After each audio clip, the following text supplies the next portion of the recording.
নমস্কার, max video নতুন একটা ব্লগে আপনাদের সকলকে স্বাগত জানাই। আজ 7th ফেব্রুয়ারি, শুক্রবার। এখন বাজে সকাল 7:40। এখন থেকে আমি আমার আজকের ব্লগটা শুরু করছি। আজকে ভোরবেলা ওই 5:30 পৌনে 6টা নাগাদ তুলতুল হঠাৎ করে ঘুম থেকে উঠে সে কি কান্নাকাটি। এবার আমি জিজ্ঞাসা করছি কি জল খাবে, টয়লেটে যাবে, কি করবে। কিছুক্ষণ কান্নাকাটি করে তারপর বলল ও স্বপ্ন দেখেছে ধানি ওর চকোস খেয়ে নিয়েছে, মানে সব চকোস খেয়ে নিয়েছে। নাও এবার সামলাম। অনেকক্ষণ কোলে নিলাম, একটু বোঝালাম, না সেই কেঁদেই চলেছে। তারপর ওকে শুয়ে আমি কিচেনে আসলাম। আমি জানতাম ঘরে চকোস নেই, তো যেসব ডাব্বা ডুব্বিতে মুদিখানার জিনিসপত্র থাকে সেগুলো সব খুঁজলাম, তো পেলাম না। শেষমেশ এই যে এই বালতিতে খুঁজে দেখলাম একটা প্যাকেটে 2-3টে চকোসের টুকরো পড়ে আছে। সঙ্গে সঙ্গে নিয়ে গিয়ে হাতে দিলাম, তারপরে কান্না বন্ধ হলো। একটাও কিন্তু খাইনি, হাতে নিয়ে ঘুমিয়ে পড়েছিল আবার। এই যে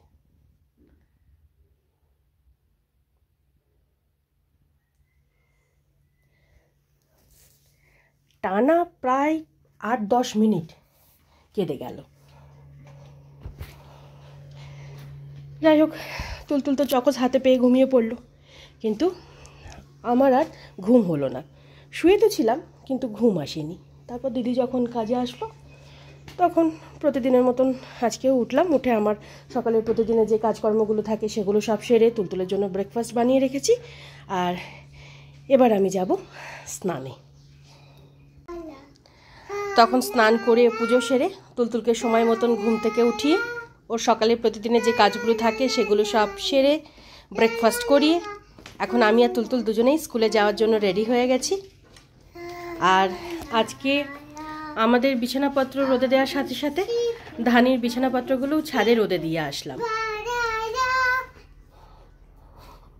চল, ব্যাগ নে, ওয়াটার বোতল নে, লাঠিটা রেখে দাও, বাড়িতে এসে খেলো, রেখে দাও, চল।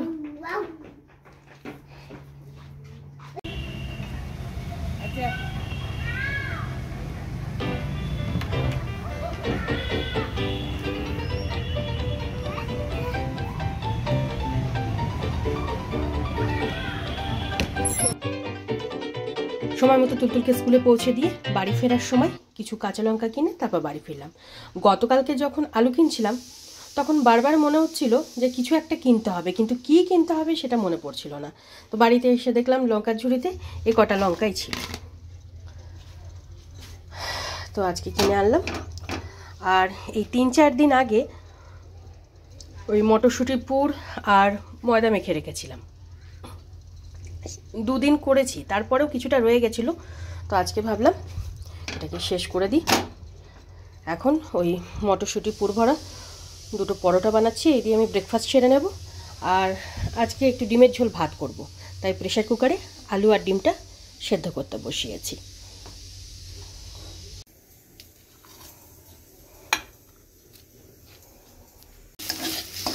তখন মটরশুঁটির পরোটা বানিয়ে আমি ব্রেকফাস্ট করতে করতে এদিকে ডিম আলুটাও সেদ্ধ হয়ে গেছিলো। তারপর ডিম আলুটা একটু ঠান্ডা করতে দিয়ে ডিমের খোসাগুলো ছাড়িয়ে নুন হলুদ মাখিয়ে রেখেছি। আর এখানে আগে তুলতুলের জন্য ডিমের ঝোলটা বানাচ্ছি, আর তারপরে আমার জন্য ডিমের ঝোল বানাবো। ধানের জন্য একটা ডিম সেদ্ধ তুলে রেখেছি।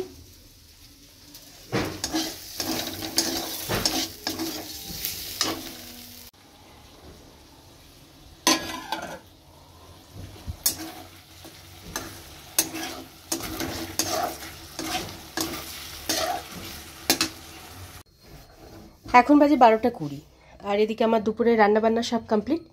ক্যাসারোলে আছে আমাদের 3 জনের জন্য ভাত, এখানে আছে আমার জন্য আলু দিয়ে ডিমের কারি, তুলতুলের জন্য আলু দিয়ে ডিমের ঝোল, আর ধানের জন্য ডিম সেদ্ধ। আজকে আমার জন্য যে আলু দিয়ে ডিমের কারিটা বানিয়েছি তার মধ্যে পেঁয়াজ দিতে ভুলে গেছি, মানে সব কেটে বেটে গুছিয়ে রেখেছিলাম, তো ভেবেছিলাম পেঁয়াজটা পরে কাটবো, পরে মানে একেবারে পরেই হয়ে গেছে, মানে পুরো ভুলেই গেছি। এখন অবশ্য ওই কড়াইয়ে সামান্য তেল দিয়ে পেঁয়াজ ভেজে আবার ঝোলটা দিয়ে ভালো করে ফোটালেই হয়ে যায়, কিন্তু আর ইচ্ছে করছে না। আর তার থেকে বড় কথা হলো হাতে সময়ও বেশি নেই। এগুলো পরিষ্কার করে রেখে রেডি হয়ে তুলতুলকে স্কুল থেকে আনতে যেতে হবে। তাই যা রান্না হয়েছে আজকে সেভাবেই খেয়ে নেব। স্বাদের তো একটু হেরফের হবেই। এত ভুলো মন হয়েছে না, কি বলবো। কোনো জিনিস যদি ভাবি পরে করব, ঠিক ভুলে যাব, ভুলবো।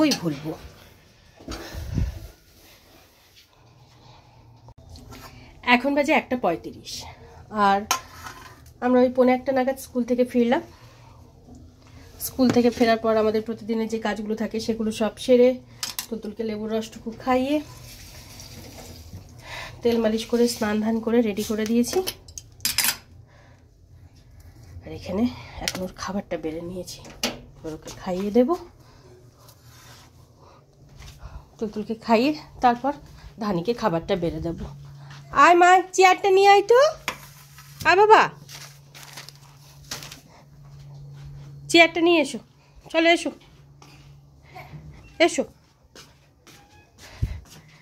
চেয়ারে বসবে, এসো। আয় মা, আয়। এখন বাজে 2:55, আর তখন তুলতুলকে লাঞ্চ করিয়ে ওর হাত মুখটা ধুয়ে মুছিয়ে বেডে নিয়ে গিয়ে শুয়ে দিয়েছিলাম। তো এই 2:10-15 নাগাদ তুলতুল ঘুমালো।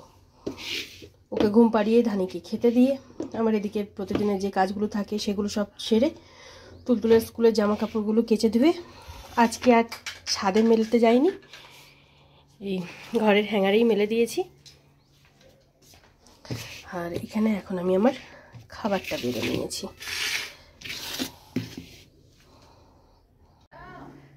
এখন বাজে 3:25, আর লাঞ্চের পর আমার প্রতিদিনের যে টুকিটাকি কাজকর্মগুলো থাকে সেগুলো সব সেরে ছাদে গেছিলাম ধানির বিছানাপত্রগুলো আনতে। আর ধানি এখন ছাদে আছে, ঘরে আস্তে আস্তে আমি ওর বিছানাটা করে রাখি। গুড ইভিনিং, এখন বাজে 6:30, আর আজকে আর তুলতুলকে নিয়ে পার্কে যাওয়া হয়নি, কারণ আজকে তুলতুল একটু দেরিতেই ঘুম থেকে উঠেছে, এই 5:15-20 নাগাদ। আর ঘুম থেকে ওঠার পর হাত মুখটা ধুয়ে একটু জল খাইয়ে সোয়েটার টুপি মোজা পরিয়ে চুল বেঁধে এইসব করতে করতেই প্রায় 5:45 মতন বেজে গেছিল।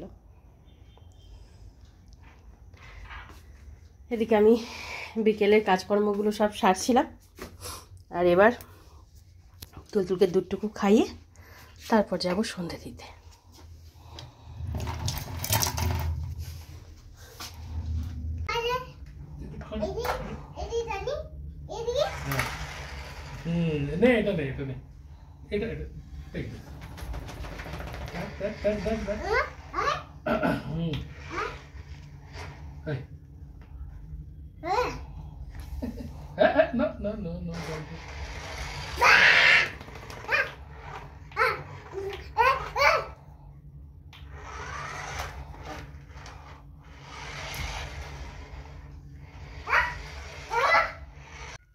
এখন বাজে 8:30। সন্ধ্যাবেলা তখন তুলতুলকে দুধটুকু খাইয়ে আমি হাত মুখ ধুয়ে ড্রেসটা চেঞ্জ করে সন্ধে দিলাম। সন্ধে টন্ধে দিয়ে উঠে কিচেনে 2-1 কাজ বাকি ছিল সেগুলো সব সেরে আজকে আধ ঘন্টা মতন যোগা করে তারপর তুলতুলকে নিয়ে পড়াতে বসিয়েছিলাম। পড়াতে বসানোর ঠিক 3 থেকে 4 মিনিটের মধ্যে তুলতুলের বাবা আসলেন। তুলতুলের বাবা প্রায় 12-13 দিন পর আজকে ব্যাঙ্গালোর থেকে ফিরলেন। বাবার গলার আওয়াজ পেয়ে ব্যাস ওই দৌড়। আর কি ওকে বসানো যায়? তো যাই হোক, বাবা তো অনেক খেলনাপাতি কিনে এনেছে, তার মধ্যে এরকম এই একটা রিমোট কন্ট্রোল কার এনেছে, এটা নিয়ে কিছুক্ষণ খেলা হলো। তুলতুল এখন বাবার সাথে নিচে গেছে, আর এটাকে আমি আটকে রেখেছি, নাহলে এটাও যাবে। এতক্ষণ হুড়োযুদ্ধি চলছিল। আর সন্ধ্যাবেলা তুলতুল আর ধানি দুজনে মিলে একটা অঘটন ঘটিয়েছে, সেটা পরে বলছি।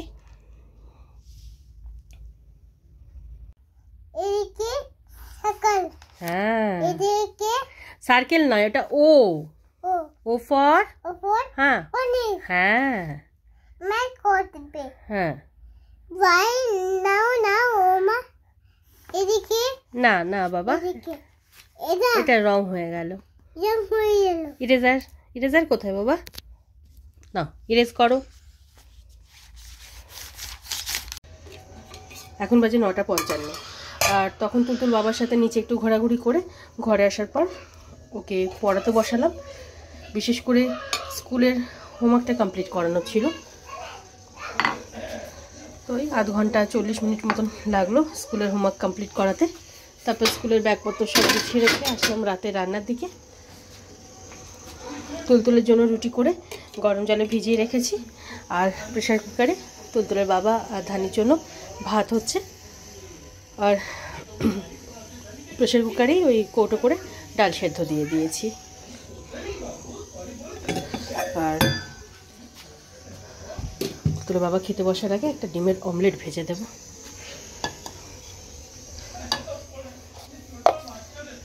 এখন বাজে 12:10। আর তখন রাতে রান্নাবান্না সেরে আগে তুলতুলের বাবা আর ধানিকে খাবারটা বেড়ে দিয়ে তারপর তুলতুলকে খাইয়ে দিয়েছিলাম। আজকে রাতে তুলতুলের বাবা আর ধানির জন্য ভাত করেছিলাম, আর তুলতুলের জন্য রুটি। মোটামুটি 10টা 20-25-এর মধ্যে ওদের তিনজনেরই ডিনার কমপ্লিট হয়ে গেছিলো। ডিনারের পর তুলতুলের প্রতিদিনের যে কাজগুলো থাকে সেগুলো সব সেরে ওকে কাশির সিরাপটা খাওয়ানোর পর ও কিছুক্ষণ বাবার সাথে খেলা করছিল। সেই ফাঁকে আমি রাতের কিছু কাজকর্ম ঝটপট সেরে তারপর ওকে ঘুম পাড়ানোর জন্য বেডে নিয়ে আসলাম। আর বেডে নিয়ে এসে শোয়ানোর 15-20 মিনিটের মধ্যে তুলতুল আজকে ঘুমিয়ে পড়েছে। আর তখন বলছিলাম না যে আজকে সন্ধ্যাবেলা তুলতুল আর ধানি দুজনে মিলে একটা অঘটন ঘটিয়েছে। এবার ঘটনাটা বলি। আজকে সন্ধ্যাবেলা তুলতুলকে দুধটুকু খাইয়ে আমি গেলাম সন্ধে দিতে। তো আমি যখন সন্ধে দেখাই তখন তুলতুলও আমার সাথে থাকে, মানে আমি যা যা করি, যেমন প্রদীপ ধরানো, ধূপ দেখানো, তারপর হচ্ছে শঙ্খ বাজানো, তো তুলতুলও আমার সাথে সেরকমভাবে করতে থাকে। তো আজকেও আমার সাথে ছিল। এবার আমি যখন ওই বারান্দায় তুলসী মঞ্চে প্রদীপ জ্বালাচ্ছিলাম, ঠিক সেই সময় তুলতুল এ ঘরে এসে ধানি যেখানে শুয়েছিল, মানে ধানির কাছে গিয়ে ধানির চোখের মধ্যে আঙুল ঢুকিয়ে দিয়েছে। আর ধানি চিৎকার করে উঠেছে। আর তুলতুল তাড়াতাড়ি করে হাতটা সরাতে গেছে, তখন ধানির চোয়ালে যে ধারালো দাঁতটা আছে সেই দাঁতে তুলতুলের হাতের একটা জায়গায় একটু ছলে গেছে। এই যে এই জায়গাটায়, এইখানটায়, মানে কয়েক সেকেন্ডের মধ্যে ঘটনাটা ঘটে গেছে। আর ধানিও চিৎকার করে উঠেছে, আর তুলতুলও চিৎকার করে উঠেছে, মানে তুলতুল খুব কাঁদছিল। আমি দৌড়াতে আসলাম, মানে বারান্দা থেকে আসতে এখানে যেটুকু সময়, এসে দেখছি তুলতুল দাঁড়িয়ে কাঁদছে আর বলছে ধানি কামড়ে দিয়েছে, আর ধানির চোখ দিয়ে অনবরত জল ঝরে যাচ্ছে, মানে ধানি তাকাতে পারছে না। বুঝতেই পারলাম যে তুলতুল ধানিকে চোখে খোঁচা দিয়েছে।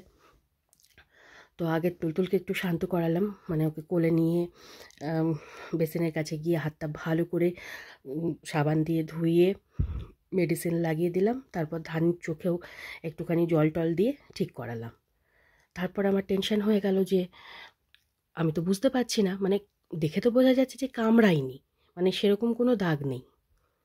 সঙ্গে সঙ্গে ধানির যে ডাক্তার আছে তাকে ফোন করলাম। তো ডাক্তারবাবু বললেন চিন্তার কোনো কারণ নেই, কারণ ধানির যেহেতু বছরে মানে ওর যা যা ইঞ্জেকশান আছে আমরা সব ইঞ্জেকশান ভ্যাকসিন ওকে দেওয়া হয়, তো সেরকম কোনো টেনশানই নেই। তারপরে আবার তুলতুলের ডাক্তারবাবুকে ফোন করলাম, মানে তুলতুলকে আমরা যে ডাক্তারবাবুকে দেখাই, তো তিনিও বললেন যে সেরকম কোনো টেনশান নেই, যদি এরকম হয়ে থাকে হোয়াটসঅ্যাপে ফটোটাও পাঠালাম যে কতটুকু কেটেছে কি হয়েছে। তো উনি বললেন না কোনো অসুবিধা নেই, ওই জায়গাটা ভালো করে ধুয়ে একটুখানি ওই বেটাডিন লাগিয়ে দিতে তো ঠিক হয়ে যাবে, সেরকম কোনো টেনশনের ব্যাপার নেই। যেহেতু ধানি আমাদের ঘরেই থাকে, আমাদের সঙ্গে থাকে, আর তার থেকে বড় কথা ধানির সমস্ত ভ্যাকসিন দেওয়া আছে। তারপরেও মানে মনের মধ্যে একটু খচখচ করছিল। তারপর আরও 2-1 জনের সাথে কথা বললাম, তা তারাও মানে শিওর করলেন যে না, এরকম কোনো ব্যাপার নেই, যেহেতু কামড়ায়নি, দাঁতে একটু লেগেছে, নাহলে খুবই টেনশন হচ্ছিল। তারপরে তো তুলতুলের বাবা আসলেন, তো তুলতুলের বাবাও দেখলেন, ওনাকে বললাম, তো উনিও 2-1 জনের সাথে কথা টথা বললেন। তো সবাই একই কথা বলল যে যেহেতু ধানির ভ্যাকসিন আছে আর ধানি ঘরেই থাকে, আর তুলতুলেরও মানে এই বয়সে যা যা ভ্যাকসিন দেওয়ার প্রয়োজন আমরা সবই দিয়েছি, তো মোটামুটি ভয়ের কিছু নেই। মানে আজকে একটা বড়সড় কিছু হয়ে যেতে পারত। ধানি যেহেতু ছোট্টবেলা থেকে মানে দুজনকে দেখে আসছে, তাই ওরকম মানে হিংস্র হয়নি কি কামড়ায়নি। যদি কামড়ে দিত তাহলে কি হতো। আর ধানির চোখে ভালো খোঁচা লেগেছে, মানে চোখটা ভালো লাল হয়েছিল, ও চোখ খুলতেই পারছিল না। শুধু মানে তুলতুলের এই অভ্যাসটা আছে, এই আমি যখন ঘুমাই, হয়তো উঠে গেল ঘুম থেকে, নাকের ভেতরে হাত ঢুকিয়ে দেবে, মানে আঙুল ঢুকিয়ে দেবে, চোখের মধ্যে আঙুল ঢুকিয়ে দেবে, তারপর হচ্ছে ঠোঁটটা টানবে, মানে শুধু মানে ওই উনকুটুনি কাজ বলে না, সেই সব কাজ করে বেড়ায়। আমার সাথে ঠিকঠাক সন্ধে দিচ্ছিল, দিতে দিতে কোন সময় এসেছে কয়েক সেকেন্ডের মধ্যে ওই ঘটনাটা ঘটিয়ে ফেলেছে, কি বলবো। আর তুলতুল আর ধানি যখনই খেলে, আমি না হলে তুলতুলের বাবা মানে চোখের আড়াল হতে দিই না, সব সময় বসে থাকি কিংবা আমাদের সামনে থাকে, মানে যেখানেই যাই। তারপরেও আজকে এই ঘটনাটা ঘটে গেল। আর তার পরক্ষণেই আবার ধানিকে বিস্কিট খাওয়ানোর জন্য সে কান্নাকাটি, ধানি বিস্কিট খাবে। তো দিলাম আবার ধানিকে, মানে ওকে দিলাম খাওয়ানোর জন্য, গিয়ে আবার ধানিকে খাওয়ালো, মানে ও বুঝতে পেরেছে যে ধানির লেগেছে। যাই হোক, এই কিছু মানুষের সাথে কথাবার্তা বলে, ডাক্তারবাবুর সাথে কথাবার্তা বলে, তবে আমি একটু মানে টেনশন ফ্রি হলাম। নাহলে রাতেই দৌড়াতে হতো আবার ডাক্তারখানায়। যাই হোক, ওদিকে আমার রাতের 2-1টা কাজ বাকি আছে, সেগুলো সব সারি। তাই আজকের ব্লগটা আমি এ পর্যন্তই রাখছি। আজকের ব্লগটা আমি এখানেই শেষ করছি। আমার এই ব্লগটা যদি ভালো লেগে থাকে, তাহলে আমার এই চ্যানেলটাকে সাবস্ক্রাইব করে দেওয়ার জন্য বিশেষভাবে অনুরোধ রইল, সাথে লাইক আর শেয়ার করে দেওয়ার জন্য অনুরোধ রইল। সকলে ভালো থাকবেন। Bye and good night.